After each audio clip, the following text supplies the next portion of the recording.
அடுத்து மலைகளின் மாநாடு. கடல் ஆறுகளுக்கும் மாநாடு நடத்தப்படும்னு சீமான் அறிவிச்சிருக்காரு. நாம் தமிழர் கட்சியின் தலைவர் சீமான் சில நாட்களுக்கு முன் மரங்களை காப்போம்னு மாநாடு நடத்தினாரு. அதை பலரும் விமர்சிச்சாங்க. அவரோட புதிய அறிவிப்பு என்னன்னு தெரியுமா? தர்மபுரியில மலைகளின் மாநாடு நடத்த இருக்காராம். மலை வளமே மண் வளம் எனும் நோக்கில தர்மபுரியில் மலைகளின் மாநாடும், தூத்துக்குடியில கடல் அம்மா மாநாடு, தஞ்சாவூர்ல தண்ணீரின் மாநாடும் நடைபெறும்னு அறிவிச்சிருக்காரு. மதுரையில் செய்தியாளர் சந்திப்பில் பேசிய சீமான், திமுக பாஜகவின் வழிய பின்பற்றுதுன்னு சொல்லியிருக்காரு.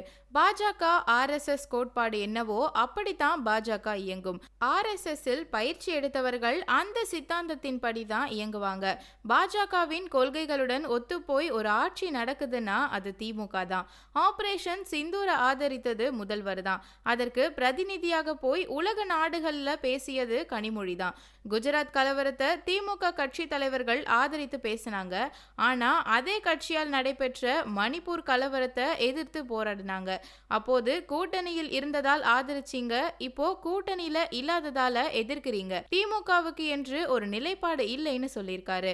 அதை தொடர்ந்து அடுத்து கடல்கள் ஆறுகளுக்கு அடுத்தடுத்து மாநாடு நடத்த இருக்காராம்.